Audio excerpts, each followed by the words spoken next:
നമസ്കാരം. ഇന്ന് പരിചയപ്പെടുത്തുന്നത് എൻ മോഹൻ രചിച്ച ഒരിക്കൽ എന്ന നോവലാണ്. DC ബുക്സ് ആണ് പബ്ലിക്കേഷൻസ്. 200 രൂപയാണ് വില വരുന്നത്. ഇനി പുസ്തകത്തിലേക്ക്. ഒന്നിക്കലും വേർപിരിയലും എന്നെ കഴിഞ്ഞിരിക്കുന്നു എന്ന് വിശ്വസിക്കുവാനാണ് എനിക്കിഷ്ടം. ആദ്യത്തേതിന്റെ മാധുര്യവും രണ്ടാമത്തേതിന്റെ സങ്കടവും രണ്ടായി തന്നെ നിൽക്കട്ടെ. ആദ്യത്തേത് മാത്രം നമുക്ക് ഓർമ്മിച്ചാൽ മതി. എനിക്കിഷ്ടപ്പെട്ട വരികളാണിവ. എൻ മോഹന്റെ ഒരിക്കൽ ഒരുപാട് പേര് ഒരുപാട് തവണ ചർച്ച ചെയ്യപ്പെട്ടിട്ടുള്ള ഒരു കൃതിയാണ്. ഞാൻ വായിച്ചിട്ട് കുറച്ചായി, പക്ഷെ എനിക്കിത് പരിചയപ്പെടുത്തണമെന്ന് തോന്നി. കാരണം എനിക്ക് തോന്നുന്നു ഇത് നല്ലൊരു അടയാളപ്പെടുത്തലായിട്ടാണ് എനിക്ക് തോന്നിയത്. കാരണം പ്രണയവും വിരഹവും ഒക്കെ പറഞ്ഞു വെക്കുമ്പോൾ പലപ്പോഴും അങ്ങോട്ടും ഇങ്ങോട്ടുമുള്ള കുറ്റപ്പെടുത്തലുകളായിരിക്കും കൂടുതലും. ഇവിടെ മോഹനനും അവരും ഒരുപാട് സ്നേഹിച്ചിട്ട് പിരിഞ്ഞിട്ടുള്ള ആളുകളാണ്. അദ്ദേഹം പറയുന്നുണ്ട്, എന്നെ സ്നേഹിക്കാൻ പഠിപ്പിച്ച പണ്ടത്തെ പെൺകുട്ടി എന്നാണ് പറയുന്നത്.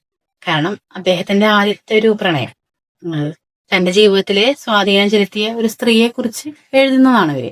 അദ്ദേഹം ഭാര്യയോ മകളോ അമ്മയോ ഒന്നുമല്ലാത്ത ഒരു സ്ത്രീയെ കുറിച്ചിട്ടാണ് എഴുതുന്നത്. ഇതിലെ വളരെ രസകരമായി എനിക്ക് തോന്നിയത്, അദ്ദേഹം തന്നെ പറയുന്നുണ്ട്, എന്റെ ഭാര്യയ്ക്ക് ഞാൻ ഇതിന്റെ കോപ്പി വായിക്കാൻ കൊടുത്തിട്ട് അവരത് വേണ്ട എന്ന് പറഞ്ഞിരുന്നെങ്കിൽ ഒരിക്കലും ഇതൊരു നിങ്ങൾ വായനക്കാരിലേക്ക് ഇതെത്തില്ലായിരുന്നു. അപ്പം അതിനകത്ത് അദ്ദേഹത്തിന് ഉറപ്പാണ് അദ്ദേഹത്തിന്റെ ഭാര്യയ്ക്കും കുടുംബത്തിനും ഒക്കെ അറിയാവുന്ന ഒരു മനോഹരമായ പ്രണയത്തിന്റെ ഉടമയായിരുന്നു എൻ മോഹൻ. ഒരു നല്ലൊരു അടയാളപ്പെടുത്തൽ. നമ്മുടെ ജീവിതത്തിലെ ഒരിക്കൽ വന്നു പോയിട്ടുള്ള പ്രണയം, എല്ലാ മനുഷ്യരിലും പ്രണയം ഉണ്ടാവും, നഷ്ടപ്രണയങ്ങളും ഉണ്ടായിരിക്കും. നഷ്ടപ്പെടുന്നത് കൊണ്ടാണ് അതിന് അത്രയും ഭംഗി എന്നാണ് ഞാൻ വിശ്വസിക്കുന്നത്. അല്ലെങ്കിൽ അത്രയും ഭംഗിയൊന്നും ഉണ്ടാവില്ല. അപ്പൊ നഷ്ടപ്രണയത്തിന്റെ ഭംഗി പ്രണയിനിയെ എത്ര മനോഹരമായിട്ടാണ് ഓർത്ത് എഴുതിയിരിക്കുന്നത്.